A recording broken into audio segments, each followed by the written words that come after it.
সুপ্রিয় দর্শক, আমন্ত্রণ জানাচ্ছি এশিয়ান টেলিভিশনের লাইভ টক শো টেবিল টকে। আশা করি আপনারা সবাই ভালো আছেন। আজকের টেবিল টকের বিষয়বস্তু ঠিক করেছি মুক্তির লড়াই এবং ভুলে যাওয়া 90। আলোচনায় আমাদের সাথে তিনজন অতিথি যোগ দিচ্ছেন। তারা হলেন অ্যাডভোকেট আসাদুল করিম শাহীন, বিএনপির জাতীয় নির্বাহী কমিটির সহপ্রচার সম্পাদক। তিনি 90-এর স্বৈরাচার বিরোধী আন্দোলনের অন্যতম ছাত্রনেতা জনাব আসাদুল করিম শাহীন। সঙ্গে রয়েছেন হাসান সাইমুম ওহাব, যিনি 90-এর গণ অভ্যুত্থানের সময় অন্যতম সংগঠক হিসেবে কাজ করেছেন এবং তিনি মালয়েশিয়ার পুত্রা বিশ্ববিদ্যালয়ের পিএইচডি গবেষক জনাব সাইমুম হাসান ওহাব। সাথে রয়েছেন আমাদের ফয়সাল মাহমুদ শান্ত। তিনি হচ্ছেন জাতীয় নাগরিক কমিটির শিক্ষা ও গবেষণা বিষয়ক সম্পাদক। এছাড়া তার এই মুহূর্তে সবচেয়ে বড় পরিচয় হচ্ছে যে তিনি জুলাই বিপ্লবের অন্যতম সংগঠক রয়েছেন ফয়সাল মাহমুদ শান্ত। দর্শক, চলুন আমরা সবাই এবার আলোচনায় চলে যাই। আলোচনা শুরু করতে যাই শাহীন ভাই আপনাকে দিয়ে। আমরা আজকের আলোচনার বিষয়বস্তু নিশ্চয়ই আপনি বুঝতে পেরেছেন যে মুক্তির লড়াই এবং ভুলে যাওয়া 90, অর্থাৎ 90-কে কেন জানি ভুলে যাওয়ার একটা প্রশ্ন এসছে, এইরকম একটা আলোচনা কিন্তু চলছে এবং অভিযোগ উঠেছে যে 90-কে বাদ দিয়ে 1971 এবং 2024 এই দুটো প্রেক্ষাপটকে সামনে রেখে আমরা সব আলোচনা করছি, সব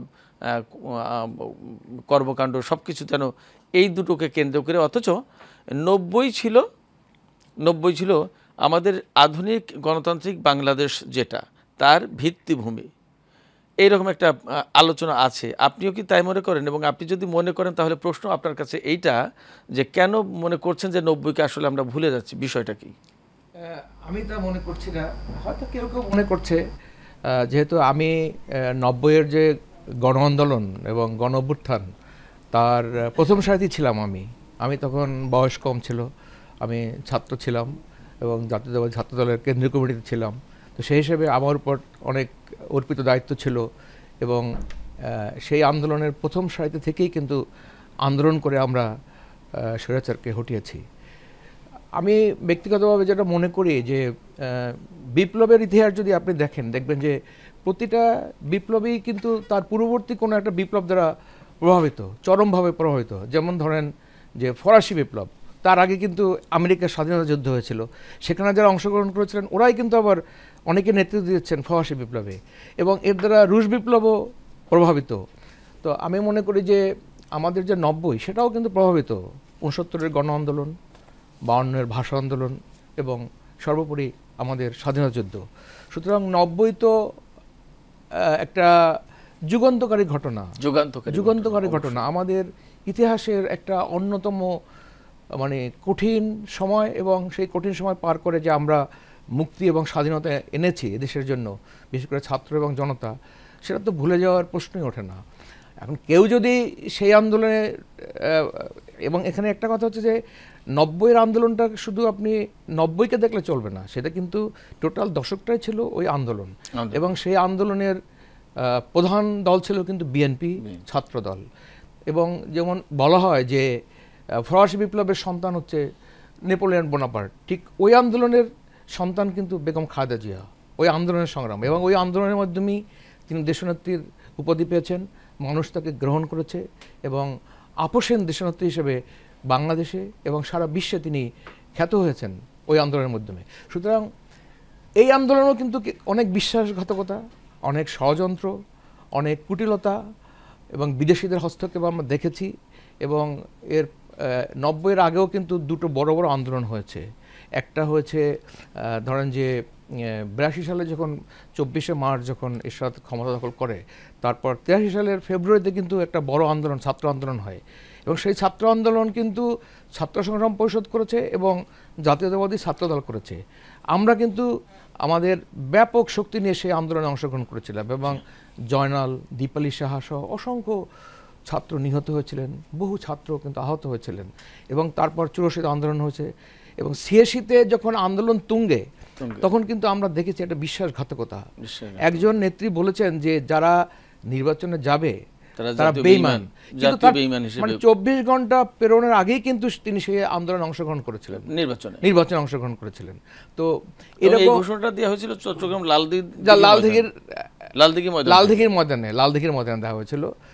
এবং লালদিঘির ময়দানে যে মর্মন্তুদ ঘটনা ঘটেছে এবং সেখানে অনেক লোক নিহত হয়েছিলেন, তো সেটার একটা শোক র্যালি হওয়ার কথা ছিল শহীদ মিনার থেকে, এবং দেশনেত্রী বেগম খালেদা জিয়া তিনি সেখানে গিয়েছিলেন, কিন্তু অন্য নেত্রী তিনি যান নাই। কিন্তু ওটাও একটা ষড়যন্ত্রের একটা অংশ, এবং সেই ষড়যন্ত্রের সাথে আওয়ামী লীগ জড়িত ছিল অনেকেই তা মনে করেন।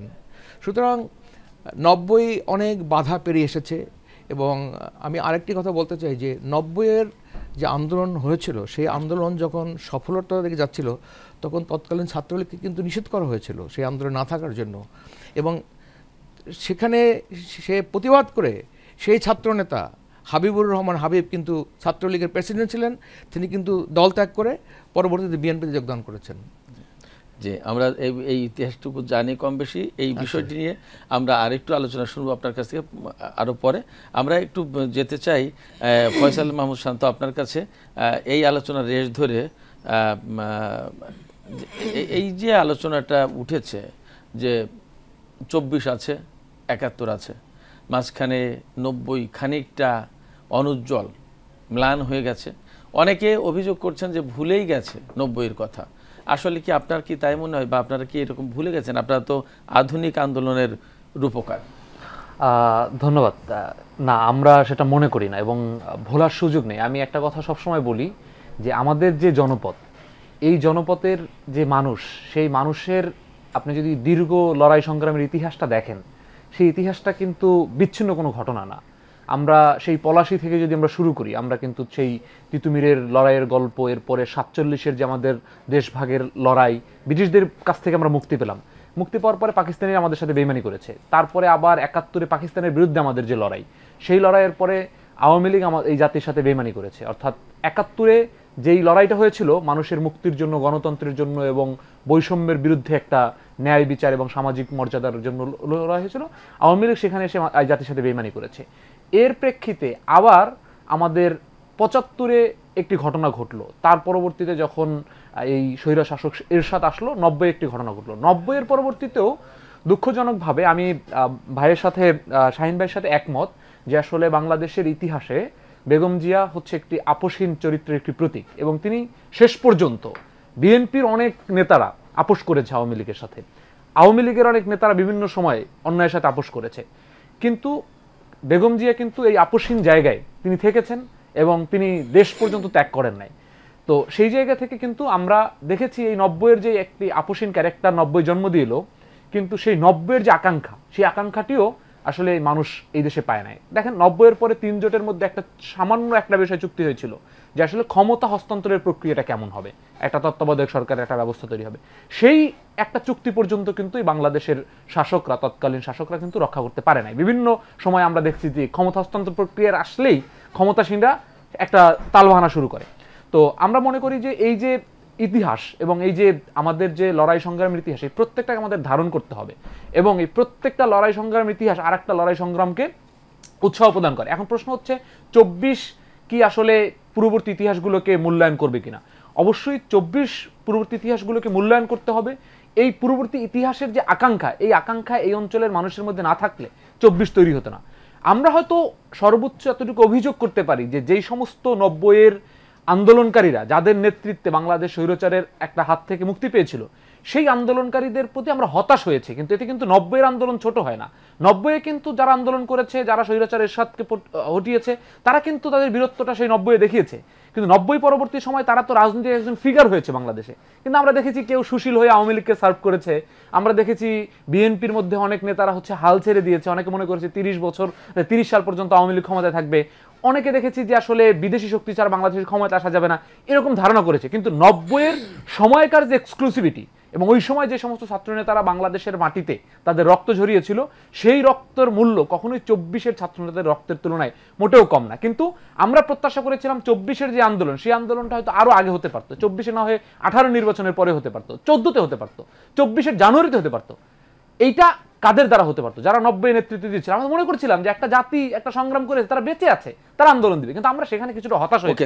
কিন্তু আমরা তাদের প্রতি মোটেও অশ্রদ্ধার জায়গা ধারণ করি না, তাদের ওই সময়ের যে অবদান সেটিকে আমরা স্বীকার করি। চমৎকার বলেছেন। আমি আপনার এই আলোচনায় একদম পরিষ্কার, আপনার অবস্থান পরিষ্কার। বিশেষ করে আপনি যদি 24-এর ছাত্র আন্দোলনের একজন সমন্বয়ক হয়ে থাকেন এবং একজন মুখপাত্র হয়ে থাকেন, তাহলে আপনার অবস্থান এবং এই সময়কার ছাত্র নেতাদের, এই সময়কার সমন্বয়কদের অবস্থান পরিষ্কার আপনার বক্তব্য থেকে। হাসান সাইমুম, আমি আপনার কাছে আলোচনায় ফিরে আসি। ফয়সাল মাহমুদ শান্ত তিনি বলছিলেন যে 90-কে ধারণ করে, 71-কে ধারণ করে 24-এর আন্দোলন এবং 90-এর রক্তকে, 90-এর ত্যাগ তিতিক্ষা, এই যে বিরাট রকমের বড় আন্দোলন, এটাকে অস্বীকার করে 24-কে আনা যায় না। কিন্তু তারপরেও কেন যেন আপনাদের অনেকের ভেতরেই এইরকম একটা আলোচনা আছে বা একটা অপ্রাপ্তি বা অসন্তোষও বলা যেতে পারে, হয়তো ভাষার মারপ্যাচ থাকতে পারে, যে আপনারা কেউ কেউ মনে করছেন যে 90-এর লোকজনকে ভুলে যাওয়া হচ্ছে বা 90-কে মূল্যায়ন পাচ্ছে না। ফয়সাল মাহমুদ শান্ত কিন্তু বলেছেন একটা কথা, যে হয়তো বা 90-এর সময়কার যে নেতারা তারা যা দিয়েছিলেন তাদের সেই দেয়াটাকে তারা ধরে রাখতে পারেননি, হতাশ করেছেন কোনো কোনো ক্ষেত্রে, যার কারণে আজকের এই 24-এর জন্ম হলো। আপনি কি বলবেন, কিভাবে দেখছেন সামগ্রিকভাবে? প্রথমে আমি আজকে এশিয়ান টিভিকে ধন্যবাদ জানাতে চাই যে আপনারা চমৎকার একটি টপিক সিলেক্ট করেছেন, মুক্তির লড়াই এবং ভুলে যাওয়া 90।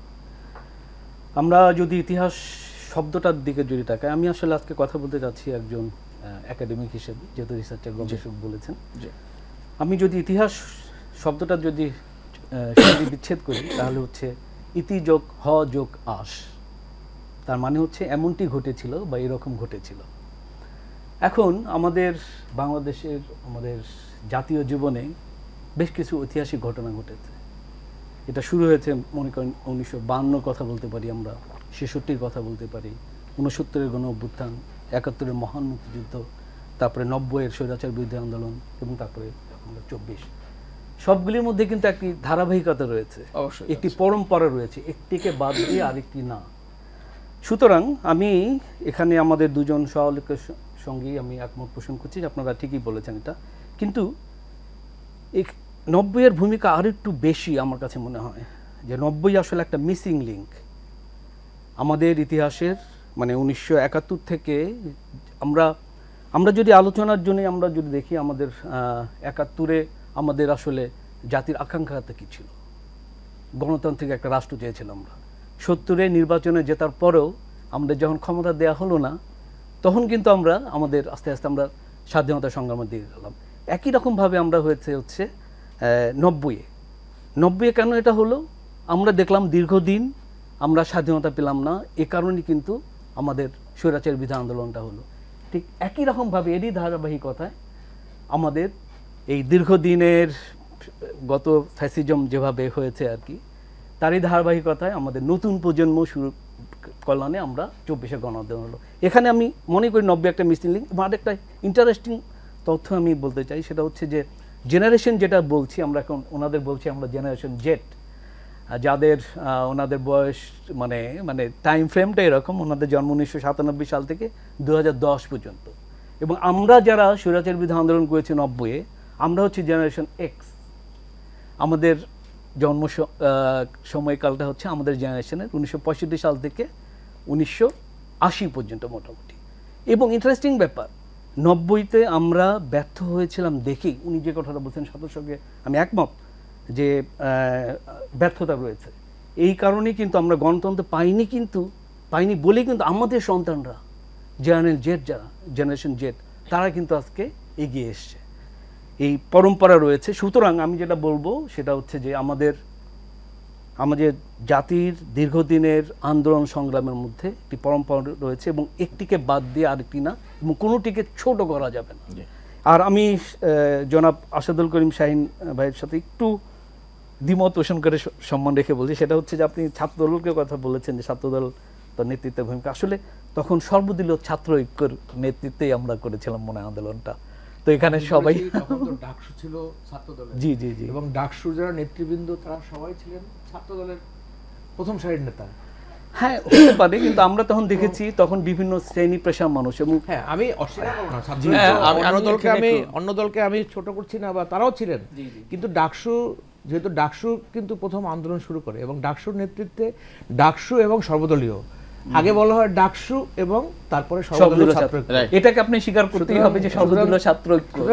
এবং সেই সময়কার ছাত্র নেতাদের ভিতরে ডাকসু, আমান খোকনের নেতৃত্বে যে ডাকসু, জিএস নাজিমউদ্দিন আলম এবং আরো যে সমস্ত নেতারা, পরবর্তীতে ছাত্রলীগের হাবিবুর রহমান হাবিব ভাই থেকে শুরু করে সর্বদলীয় ছাত্রকে যে সমস্ত নেতারা, তারা সবাই যুক্ত হয়েছিলেন। কিন্তু ডেফিনেটলি আমি যতদূর জানি, আমিও তখন কলেজ স্টুডেন্ট, তখন তো ডাকসুর নেতৃত্বেই সর্বদলীয় ছাত্র গঠন হলো।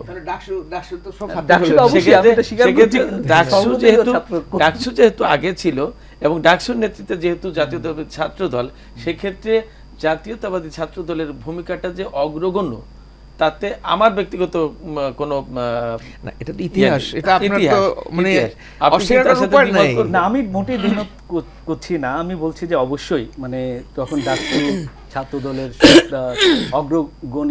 অগ্রগণ্য ভূমিকা ছিল, কিন্তু অন্যদেরও বাদ দেওয়া যাবে না। আসলে অনেক আমরা কাউকেই ছোট করব না, সবাই ছিলেন, সবাই ছিলেন। আমরা কাউকে মানে করার জন্য, ছোট করার জন্য কিন্তু আমি বলিনি। সর্বদলীয় ছাত্র ইতিহাসের কারণেই এটা বলেছি, ডাকসু এবং ঐতিহাসিকভাবে বলছি যে এটা সর্বদলীয় ছাত্র ঐক্য ছিল, ছাত্র ঐক্য ছিল অবশ্যই। এবং সেই জায়গাটা থেকে সেই ব্যাপারে তো আসলে কেউ মনে অস্বীকার করেনও না। শাহিন ভাই, আমরা এই আলোচনার সূত্র ধরে আমি আপনার কাছে একটু জানতে চাই, আমাদের ফয়সাল মাহমুদ শান্ত যেমনটি বলছিলেন যে 90-এর যে ছাত্র নেতারা যে ছাত্র আন্দোলন বা তৎকালীন যে আন্দোলন, বৃহত্তর পরিসরে একটা রাজনৈতিক আন্দোলন এবং 3 দলীয় জোটের রূপরেখার ভিত্তিতে পরবর্তী আন্দোলন সফল হলো এবং আন্দোলনের পরে আরও অনেক কিছু হয়েছে।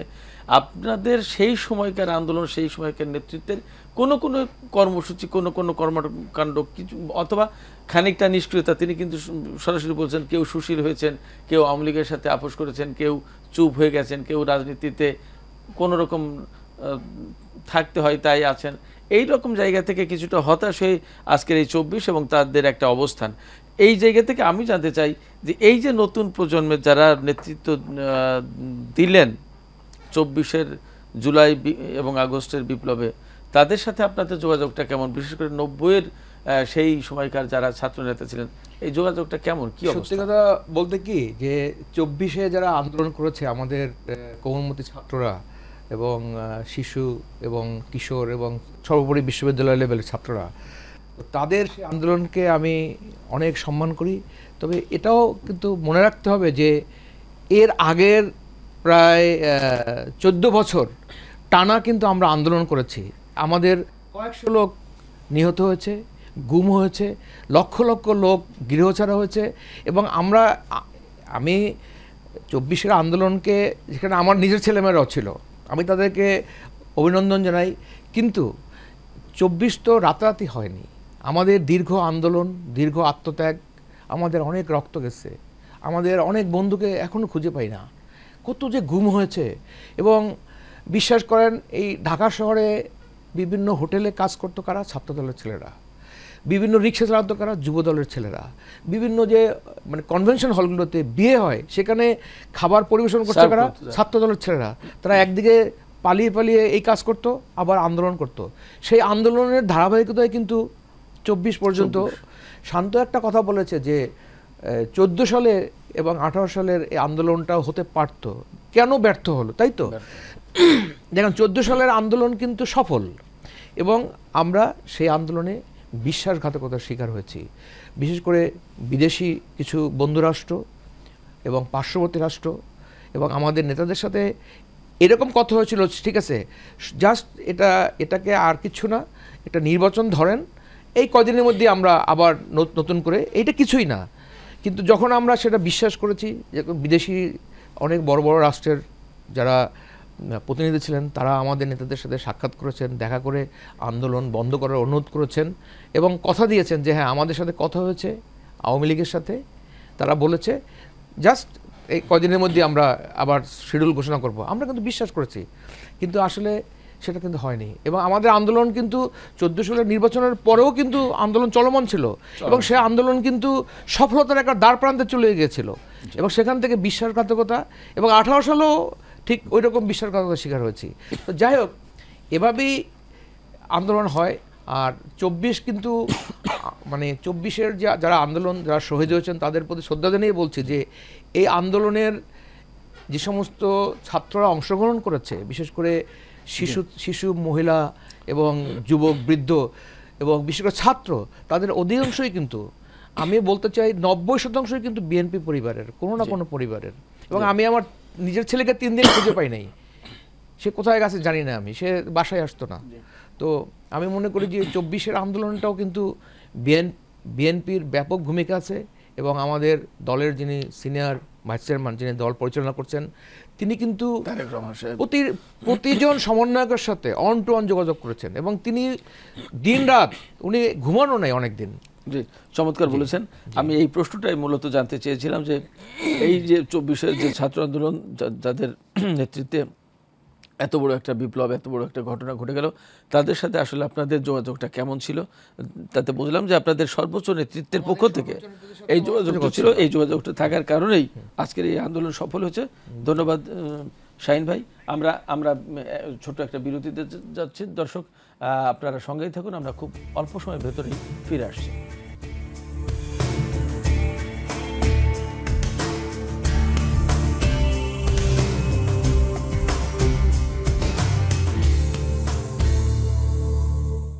দর্শক, ফিরে এলাম টকশোতে। আপনারা আছেন এশিয়ান টেলিভিশনের সাথে। আমরা কথা বলছিলাম মুক্তির লড়াই এবং ভুলে যাওয়া 90। ফয়সাল মাহমুদ শান্ত, আমি আপনার কাছ দিয়ে এই আলোচনা আবার শুরু করতে চাই।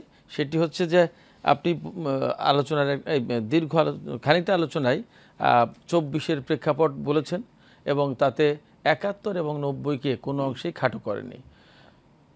এই যে 24-এর যে প্রচণ্ড রকমের আন্দোলন, উন্মাতাল আন্দোলন, এবং যার প্রেক্ষাপটে এত কিছু ঘটে গেল, প্রচুর প্রাণহানি ঘটল, ব্যাপক, বহু সংখ্যক। যে তালিকা দেওয়া হয়েছে, আমার মনে হয় এখনও যে সম্ভবত তালিকার বাইরেও এখনও কিছু থেকে যেতে পারে।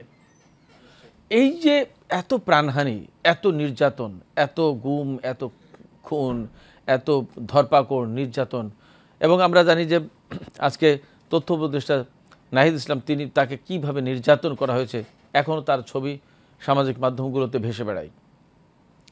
এত কিছুর পরে এরকম চূড়ান্ত আন্দোলনের যে একটা চেতনা, এই চেতনাটা পেলেন কোথায় এবং কিভাবে তৈরি হলো?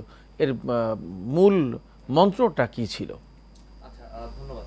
এই আলোচনাটার জন্য শাহিন ভাইয়ের আগের আলোচনার কিছু রেলিভেন্সি এখানে তুলে ধরা খুব গুরুত্বপূর্ণ। সেটা হচ্ছে যে তিনি যেমন বললেন যে এই আন্দোলনে 90% ফ্যামিলির মানুষজনই এখানে হয়তো বিএনপির মানুষজন জড়িত ছিল। আমি খুব দৃঢ়ভাবে এই ধরনের চরিত্রায়নকে আমি বিরোধিতা করতে চাই।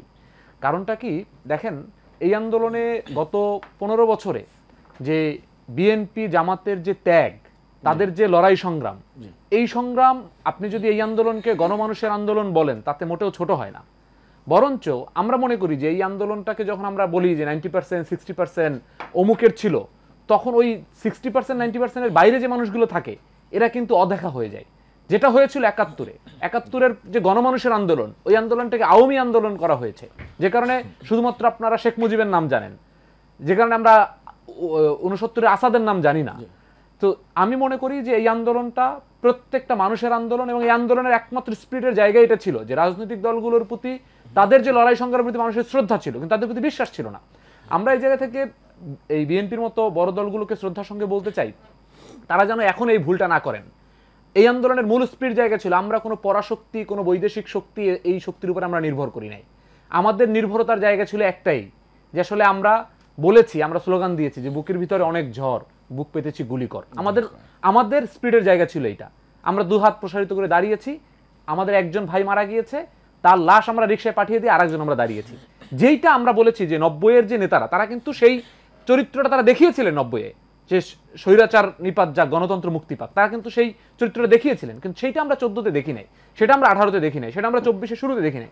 কিন্তু তারা যে ছিলেন না তা কিন্তু না, তারা কিন্তু প্রত্যেকটা মানুষ এই আন্দোলনে ছিলেন, কিন্তু সে কিন্তু এজ এ বিএনপির কর্মী হিসেবে ছিলেন না, সে ছিলেন গণমানুষের প্রতিনিধি হিসাবে। এবং আমরা এই গণমানুষের চরিত্রটাকেই আমরা সামনে তুলে ধরতে চাই। দ্বিতীয় একটা জায়গা, সেটা হচ্ছে এখানে ছাত্র দলের একটা বড় ভূমিকা ছিল ক্যাম্পাসগুলোতে। যেমন আমি জাহাঙ্গীরনগর বিশ্ববিদ্যালয়ে পড়াশোনা করেছি, জাহাঙ্গীরনগর বিশ্ববিদ্যালয়ে আমি গত 5-7 বছরে প্রায় 20 জন ছাত্র দলের কর্মীকে পরীক্ষা দেওয়ার ব্যবস্থা করে দিয়েছি গোপনে সাংবাদিকদের সাথে যোগাযোগ করে।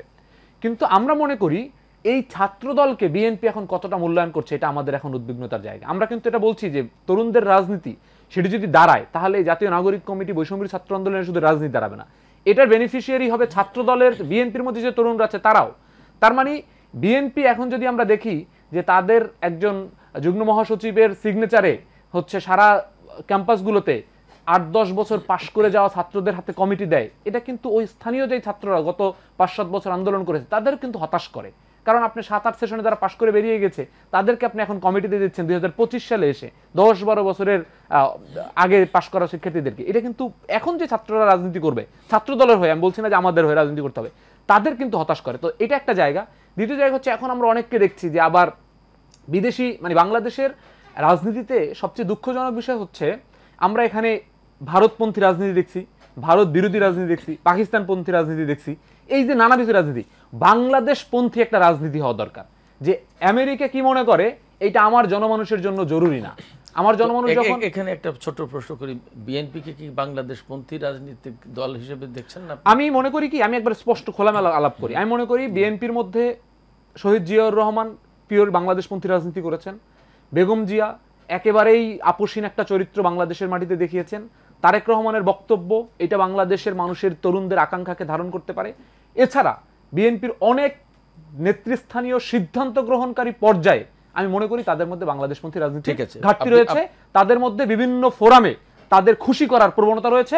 কিন্তু আমি এখন পর্যন্ত এই যে বিএনপির যে একেবারেই সেন্ট্রাল লিডার, সেই লিডার আমি মনে করি এখন তো ঠিক আছে, কিন্তু যেটা হয় যে পুরনো দল 10-15 বছর স্বৈরাচারী ব্যবস্থায় থাকতে থাকতে এটার প্রভাব কিন্তু শুধুমাত্র শাসক গোষ্ঠীর মধ্যে পড়ে না, সাধারণ জনগণ মানুষও স্বৈরাচারকে তমিজ করতে শেখে।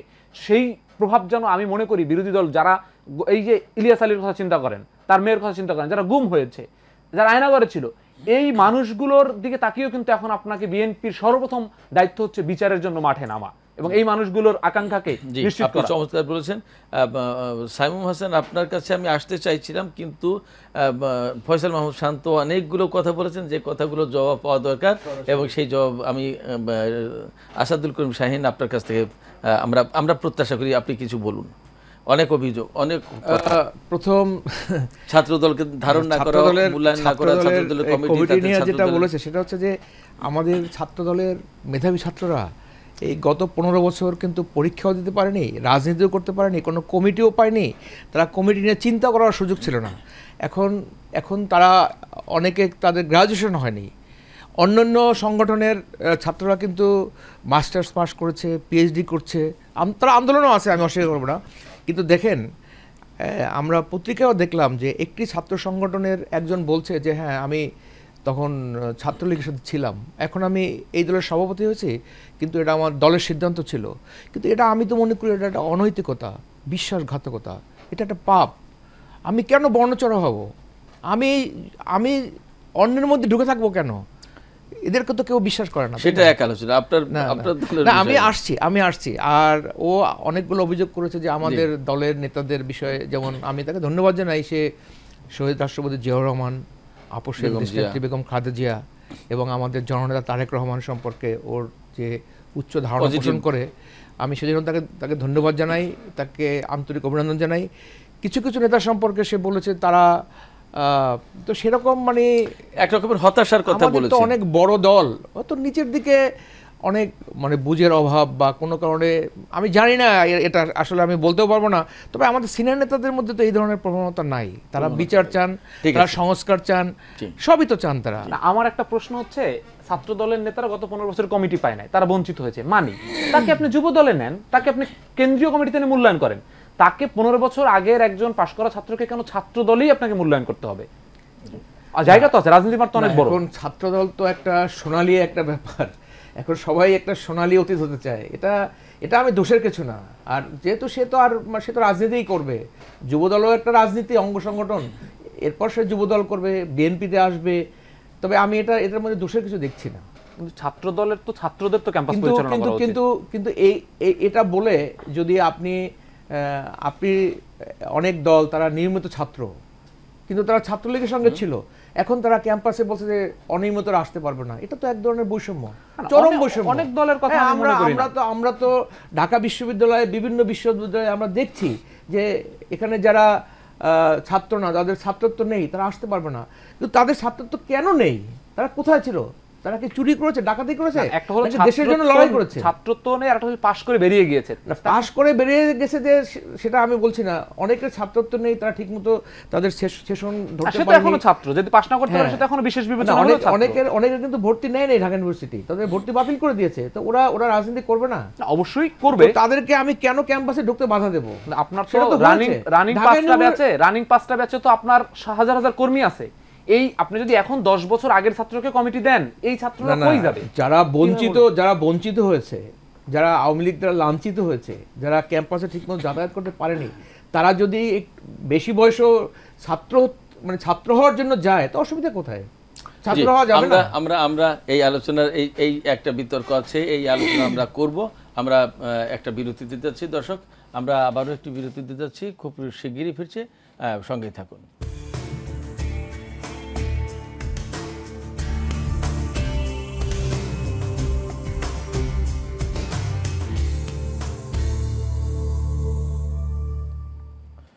দর্শক, বিরতি শেষে ফিরে এলাম। আপনারা দেখছেন টেবিল টক।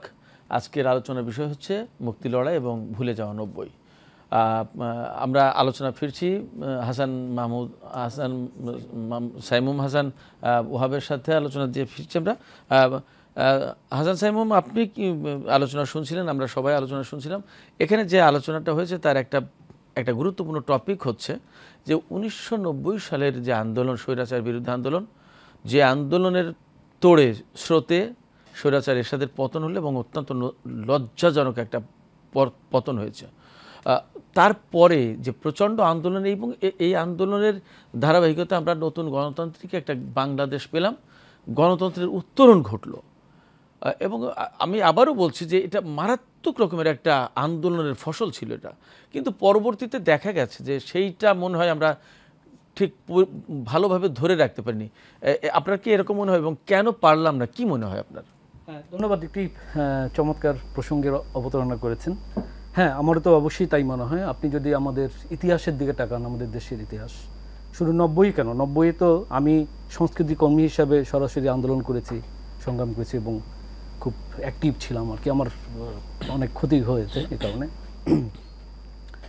এবং ওর পরে আমরা দেখলাম 90-এর যে আকাঙ্ক্ষাটা নিয়ে আমরা এরশাদ বিরোধী আন্দোলন করেছিলাম, তীব্র ঘৃণা নিয়ে, সেটা তার পতনের পরেই কিন্তু আমরা দেখলাম যে স্বৈরাচারী এরশাদের লোকজন তারা কিন্তু পুনর্বাসিত হয়েছে বিভিন্নভাবে। এবং এই পুনর্বাসন প্রক্রিয়া কারা করেছে? নিশ্চয়ই বাইরের কোনো লোকজন করেনি, পুনর্বাসিত করেছে আমাদের দেশের রাজনৈতিক দলগুলো। এবং স্পেশালি যদি বলতে যদি হয়, তার পরবর্তীতে যারা ক্ষমতায় ছিল তারাই বিভিন্নভাবে তাদের পুনর্বাসন করেছেন। এবং এই পুনর্বাসন প্রক্রিয়াটা আনফর্চুনেটলি আমাদের দেশের জন্য, এই কথাগুলো আমাদের বলা দরকার আসলে দেশের স্বার্থে। সেটা হচ্ছে যে এই একই রকম পুনর্বাসন হয়েছিল 71-এর পরে। 71-এর পরে যদি সত্যি আজকে যে আমরা যে বলি জামাত টামাত এগুলো, এরাও কিন্তু একই রকমভাবে একটি সফট একটা প্রক্রিয়ার মাধ্যমে এইভাবে পুনর্বাসিত হয়েছে। তো এগুলো আমাদের একটু আলোচনায় রাখা দরকার বা এগুলো চিন্তাভাবনা করা দরকার আসলে। তো 90-এর গণঅভ্যুত্থানের পরে যারা ক্ষমতা এসেছিল, সেই শক্তি আসলে তারা গণতন্ত্র আমাদের দিতে পারে নাই দেখে আমার মনে হয় যে এই কারণে ওটা ফল করেছিল বলেই আমাদের এই দীর্ঘ 15 বছরের যে ফ্যাসিবাদী শাসন আমাদের দেশের মানুষের উপর জগদ্দলের মতো চেপে বসেছিল। সো আমার মনে হয় যে পুনর্বাসনের বিষয়টা আমাদের একটু ভাবা দরকার এবং এই বিষয়ে আমাদের সবার একটু দায় আছে, এটা স্বীকার করে নেওয়াই মনে হয় ভালো। এটা আমি দায়ী করছি না ফাঁসি হবে কারো, এরকম না, আমাদের কোথায় যেন একটু দায় আছে সবার। জি, আপনি কোথায় জানি দায় আছে এই কথা বলছিলেন, কোথায় জানি দায় আছে। ফয়সাল মাহমুদ শান্ত, আপনি কি মনে করেন যে কোথায় দায় আছে এবং আপনি কি চিহ্নিত করতে পারবেন যে দায়টা কোথায় আসে? আমি আসলে ভাই তো একটু ঘুরিয়ে পেঁচিয়ে বলার চেষ্টা করেছেন যে একটু দায় স্বীকার করে, আমি একটু সরাসরি বলতে চাই। এবং সেটা হচ্ছে যে 90-এর পরবর্তীতে স্বৈরাচার এরশাদের যেই পুনর্বাসন হয়েছে সেটা একটা প্রেক্ষাপট ছিল, এবং ওখানে আমরা দেখেছি যে ক্ষমতার একটা পতন হয়েছে, আর একটা ক্ষমতার নতুন একটা সূচনা তৈরি হয়েছে, এবং সেটার একটা আকাঙ্ক্ষা নিয়ে তৈরি হয়েছিল, যেটা গণ আকাঙ্ক্ষা তৈরি হবে। এটা যদি আপনি 24-এর পরে দেখেন যে এই যে হাসিনার পতন হলো, এখন পর্যন্ত আমাদের এই বুদ্ধিজীবী মহলে হাসিনার আগে স্বৈরাচারী শব্দটা ব্যবহার করতেও অনেক অনেক বুদ্ধিজীবীর ইচ্ছাকৃতভাবে ব্যবহার করেন না, এটা একটা কথা। আবার এই পুনর্বাসন প্রক্রিয়াও আগামীর বাংলাদেশে বিভিন্ন ক্ষমতাসীনদের হাতে তৈরি হবেন, তারপরে এই ভাইয়ের মতো একবার বলবেন আবার হয়তো 10 বছর পরে কেউ এসে যে আমরা আসলে আওয়ামী লীগকে বিশ্বাস করেছিলাম, আমরা বিশ্বাসঘাতকতার শিকার হয়েছি। বিষয়টা হচ্ছে যে আমাদের ইতিহাস এবং জাতির রক্তের সাথে আমাদের নীতিটা সুস্পষ্ট হওয়া দরকার, যে যেই এরশাদের হাতে এই দেশের গণতন্ত্রের মৃত্যু হয়েছে, যেই এরশাদের হাতে এই দেশের মানুষের আকাঙ্ক্ষার মৃত্যু হয়েছে, সেই এরশাদের সাথে এরশাদ পরবর্তী বাংলাদেশের রাজনৈতিক দলগুলোর নীতি সুস্পষ্ট হওয়া দরকার ছিল, এবং সেটাই হতো জনগণের সাথে ন্যায়।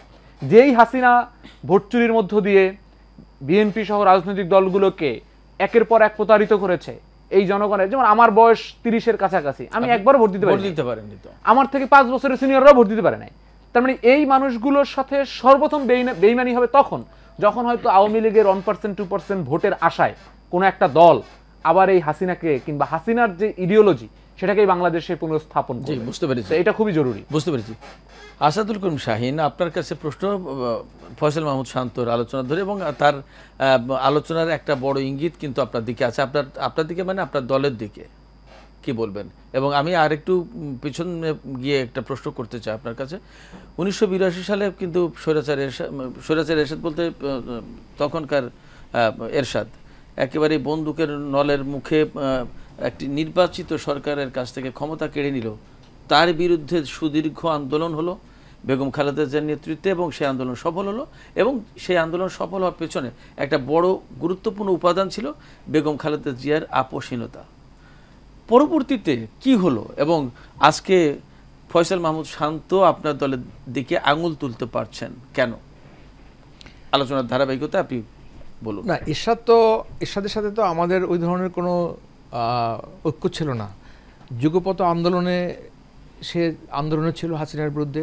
96-এ যেমন হাসিনা ক্ষমতা আসার পরে যেভাবে, মানে সেটাও এক ধরনের ফ্যাসিজম ছিল, কিন্তু মানুষ এতটা বুঝতে পারে নাই, কারণ সাংবিধানিক একটু সমস্যা ছিল তত্ত্বাবধায়ক সরকার ব্যবস্থা থাকার কারণে। কিন্তু তখনও সে ফ্যাসিবাদ কায়েম করার চেষ্টা করেছিল। তো যে কোনো কারণেই হোক সেই আন্দোলনে এরশাদ জড়িত ছিল। তো যুগপৎ আন্দোলনে হয়তো সে আমাদের সাথে ছিল, কিন্তু আমাদের সাথে তার ওই রকম ঐক্য ছিল না, যেটা শান্ত বলছেন কিংবা সাইমন বলছেন, ওই রকম ছিল না। আর রাজনীতি হচ্ছে ধরেন যে একটা প্রবাহমান নদীর মতো, স্রোত যেখানে যায়, তো স্রোতের মধ্যে খড়কুটা আসে, এটা কিন্তু আপনি ঠেকাতে পারবেন না, তাই না? আর এর সাথে আমাদের ইডিওলজিক্যাল বা কোনো দিকেই আমাদের কোনো নেই। হ্যাঁ, সে বাংলাদেশের জাতীয়তাবাদী বিশ্বাস করে, সেটা বলা যায়, আমরাও বাংলাদেশি জাতীয়তাবাদী বিশ্বাস করি, কিন্তু তার সাথে আমাদের রাজনৈতিক দলের গঠন, চরিত্র, আন্দোলনের, তার তো আসলে আন্দোলন সে ওইরকম কখনো করে নাই। 96-এ তখন সে বিএনপি যেহেতু আন্দোলনের প্রধান শক্তি, সেটা দেখে তার দল এবং সে আন্দোলনে অংশগ্রহণ করেছে। সে ভেবেছে যে হাসিনার পতন হবে, আবার সে ওখান থেকে ব্যাকও করেছে, সে আবার গিয়ে হাসিনার সাথে আবার সে হাত মিলিয়েছে। সুতরাং সে একটা বিশ্বাসঘাতক। আমি এখানে একটা আপনার আলোচনা থেকে বেরিয়ে এসছে, ফয়সাল মাহমুদ শান্ত সে কথা তুলে ধরেছেন, দু একবার ইঙ্গিত দিয়েছেন যে 14 সালে যখন নির্বাচন, এই নির্বাচনে আপনারা কোনো একটা দেশের কথায় আশ্বস্ত হয়েছিলেন, এবং পরবর্তীতে আপনারা এটাকে প্রতারণা বলে শনাক্ত করছেন। কিন্তু বিএনপির মতো এত দীর্ঘদিন ক্ষমতায় থাকা দল, এত পোড় খাওয়া দল, এই দলের এত শীর্ষ নেতা যারা প্রবীণ নেতা, রাজনীতির ভেতর বাহির যাদের মুখস্থ, তারা এইভাবে প্রতারিত হলো কেন? এটা কি বলতে এটা আসলে মানে যত সহজে বলা যায়, বিষয়টা এত সহজ নয়। এটা তো রাজনীতি, এখানে যেমন আমাদের দেশীয় অনেক বিষয় আছে, তারপরে ধরেন যে বিদেশির অনেক বিষয় আছে, আন্তর্জাতিক বিষয় আছে। আর একটা বিষয় আমি আপনার দৃষ্টি আকর্ষণ করে বলবো, সেটা হচ্ছে যে আজকে কিন্তু এই সাবেক সেনাপ্রধান ইকবাল করিম ভূঁইয়া একটা লেখা তিনি লিখেছেন সেখানে যে ইঙ্গিতটা তিনি দিয়েছেন এবং পরিষ্কারভাবেই বলেছেন যে প্রতিটা বিপ্লবী, সেই রুশ বিপ্লব বলেন, আমেরিকান স্বাধীনতা যুদ্ধ, ফরাসি বিপ্লব, আমাদের 90-এর গণ আন্দোলন, এমনকি 24-এর যে ঐতিহাসিক বিস্ময়কর আন্দোলন, এই প্রতিটা আন্দোলনেই মানে কোনো পর্যায়ে গিয়ে একটা মানে যারা মিলিটারি তাদের একটা সমর্থন লাগে ডেফিনেটলি, এবং ছিল, পরিষ্কার ছিল। এবং এই 24-এর আন্দোলনে যদি সামরিক বাহিনী যে অবস্থান নিয়েছিল, এই অবস্থানটা যদি না নিত, এমনকি আরও যদি 2 দিন দেরি হতো, তাহলেও পরিস্থিতি আরও অনেক বেশি খারাপ হতো, অনেক ক্ষতি হতে পারতো। সামরিক বাহিনীর যে ভূমিকাটা, যে ইতিবাচক ভূমিকা এবং যে চমৎকার ভূমিকা, সেটা তো জাতি স্মরণ করছেই। সেনাবাহিনীও তো তারা তো এদেশের সন্তান, এই মাটির সন্তান, তাদেরও তো দায় আছে। হয়তো 14-18-তে হয়তো ওই ধরনের আন্দোলনের প্রতি সেনা সমর্থন ওইরকম ব্যাপক মানে ছিলই না, তারা টোটাল বিদেশি দ্বারা নিয়ন্ত্রিত ছিল। কিন্তু 90-এ কিন্তু একটা সেনা সমর্থন ছিল, যে কারণে 90-এর আন্দোলনটা সফল হয়েছে। এটা ইকবাল করিম ভূঁইয়ার লেখাটা যদি আপনারা পড়েন, হয়তো মানব জমিনে বের হয়েছে। এবং 24-এও কিন্তু মানে সেনাবাহিনী কিন্তু প্রথম দিকে এই আন্দোলনের অগস্টে দোদুল্যমতায় ছিল, এবং 2 তারিখও তারা দোদুল্যমতায় ছিল। 3 তারিখ যখন ভাষণ দেয় আপনার ওয়াকরুজ্জামান, তখন কিন্তু মেসেজ চলে যায়। এবং তাদের আর বিশেষ করে যারা তরুণ যারা অফিসার, যারা সৈনিক, তারা কিন্তু মোটামুটি আন্দোলনের পক্ষে ছিল। কিন্তু আপনি জানবেন যে এই যে আমরা যে সেনাবাহিনীকে অনেক, আমরা শুধু তরুণরা না, আমরা তো একটা পর্যায়ে দেখলাম যে রাওয়ার মতো একটা সংগঠন যেখানে সবাই বিরাট ভূমিকা রেখেছে। এবং তারা কত ইতিবাচক, যখন সেনাবাহিনী নামানো হয়, সেনাবাহিনীর কমান্ডারদের, উচ্চপদস্থ কমান্ডারদের নির্দেশে তারা কিন্তু এই যে ছাত্রদের সেই মিছিলে গুলি করেছে।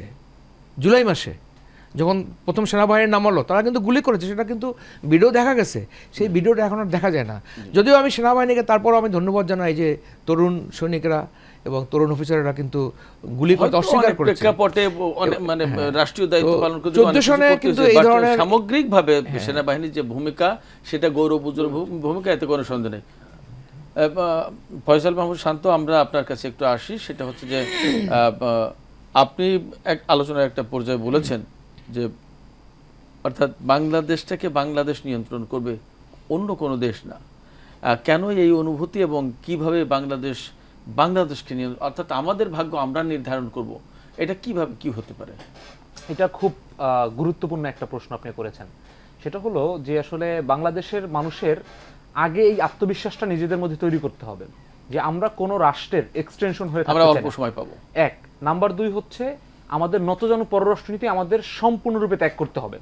বিষয়টা হচ্ছে আমরা যদি মনে করি আমাদের প্রতিবেশী, এর জন্য কিন্তু আমাকে ভারতের সাথে, মায়ানমারের সাথে শত্রুতা করতে হবে না। আমার একটা মর্যাদাপূর্ণ সম্পর্ক আমি আমার সাথে চাই, এবং বাংলাদেশ কিন্তু ওই পরিমাণ রিসোর্স আছে, বাংলাদেশ পৃথিবীর বিভিন্ন শক্তিধর রাষ্ট্রের কাছে ওই পরিমাণ গুরুত্বপূর্ণ, যদি এবং অন্যান্য প্রতিবেশী রাষ্ট্রেরও বাংলাদেশ নিয়ে ওই পরিমাণ কনসার্ন আছে, যদি তারা আমাদের সাথে নতজানু পররাষ্ট্রনীতি ফলাতে চায় কিংবা আধিপত্য করতে চায়, তাহলে তাদেরও ক্ষতি হওয়ার সম্ভাবনা আছে। সমস্যাটা কখন হয় জানেন? সমস্যাটা হচ্ছে আমি যখন মনে করি আমার পক্ষে তো জনগণের ভোট নিয়ে থাকা সম্ভব না, আমাকে দিল্লির এক্সটেনশন হয়ে হলেও আমাকে ক্ষমতায় থাকতে হবে, এই আইডিয়া থেকে যদি যারা আমরা আগামী ভবিষ্যতে রাজনীতি করব তারা যদি বের হয়ে আসতে পারে, তাহলে বাংলাদেশ কারো কাছে মাথা নত করতে হবে না। কারণ বাংলাদেশের আশপাশে এই ইন্ডিয়াতে আমাদেরকে অনেক আলোচনা আসে, তারা আমাদেরকে আধিপত্য করতে চায়। ইন্ডিয়ার এমন অনেক দুর্বলতা আছে, যদি এখানে জনসমর্থন থাকে সেই জায়গায় ইন্ডিয়া আমাদেরকে গুনতে বাধ্য হবে। এবং পৃথিবীর আমেরিকা সহ, রাশিয়া সহ প্রত্যেকটা রাষ্ট্র বাংলাদেশ ভৌগোলিকভাবে এত বেশি গুরুত্বপূর্ণ একটা জায়গা, আমাদের সামগ্রিক এবং রিসোর্স এত বেশি, আমরা শুধুমাত্র নিজেদের আত্মবিশ্বাস এবং নিজেদের জনগণের উপরে যদি আস্থা রাখতে পারি, আগামীর বাংলাদেশ নিয়ন্ত্রণ করবে এবং পুরো পৃথিবীতে এবং বিশেষ করে এই সাউথ এশিয়াতে বাংলাদেশ একটা সিদ্ধান্ত গ্রহণকারী জায়গা। চমৎকার বলেছেন। হাসান সাহেব, আপনার কাছে আমরা সর্বশেষ একটু জানতে চাই, ফয়সাল মাহমুদ শান্ত তিনি বলছিলেন যে নতজানু পররাষ্ট্রনীতি, আসলে আমরা এই নতজানু পররাষ্ট্রনীতি উনি বলেছেন যে কিভাবে বেরিয়ে আসতে পারি, আপনার কি মনে হয় বেরিয়ে আসা সম্ভব? হ্যাঁ, অবশ্যই। আপনি কি কোথাও নতজানু পররাষ্ট্রনীতি দেখেন? অবশ্যই। আমাদের তো গত ফ্যাসিজম পুরোটাই টিকেই ছিল হচ্ছে একটা বৈদেশিক রাষ্ট্রের উপর ভর করে, এটা আমরা সবাই জানি এখন, তাই না? বৈদেশিক রাষ্ট্রের উপর ভর করে থাকা নতজানু পররাষ্ট্রনীতি, হ্যাঁ, এবং এটা হচ্ছে আমাদের পররাষ্ট্রনীতি নতজানু ছিল দেখেই এটা হয়েছে। আমাদের কোনো পররাষ্ট্রনীতিই ছিল না আসলে, সত্যি কথা বলতে। মানে আপনি যদি একাডেমিক্যালি যদি বলেন, আমাদের কোনো পররাষ্ট্রনীতিই ভাবে ছিল না। তো আমার কাছে যেটা মনে হয় যে তিনটা কথা আমি বলতে চাই, সেটা হচ্ছে যে রাজনীতির কৌশল হিসাবে যে পরাজিত খুব শক্তিকে, সংক্ষেপে। হ্যাঁ, পুনর্বাসন করবেন, এটা করলে আমাদের হবে না। 2 নম্বর হচ্ছে যে আমাকে সবাইকে দেশপ্রেমিক হতে হবে।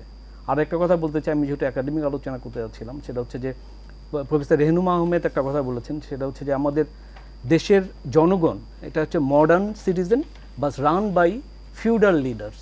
আমাদের এই সামন্ততান্ত্রিক মানসিকতা থেকে বেরো আসতে হবে, তাহলেই জি, আমাদের জি, কেউ আমরা শেষ আমাদের করি। ইয়ে করতে জি, পারবে না। হাসান সাইমুম, আমরা শেষ করবো। আপনি যে কথা বলছিলেন, আসলে দেশপ্রেম, জনগণের প্রতি আস্থা এবং দেশের প্রতি ভালোবাসা, এগুলো না থাকলে আসলে আমরা দেশকে যে জায়গায় দেখতে চাই সেই জায়গায় আমরা দেখতে পাবো না। তখন বারবারই প্রশ্ন আসবে যে কোথাও কখনো বুঝি আমরা 71 ভুলে যাচ্ছি, কোথাও কখনো বুঝি আমরা 90 ভুলে যাচ্ছি, হয়তো কয়েকদিন পরে প্রশ্ন আসবে 24 ভুলে যাচ্ছি। আসলে আমরা কোথাও কোনো কিছু ভুলতে চাই না। আমরা এই 71, 90 এবং 24-এর চেতনাকে সামনে নিয়ে আগামীর বাংলাদেশ গড়তে চাই, আমরা উন্নত বাংলাদেশ গড়তে চাই। দর্শক সবাই ভালো থাকবেন। আজকের আলোচনা এখানেই শেষ করছি। সবাইকে ধন্যবাদ। খোদা হাফেজ।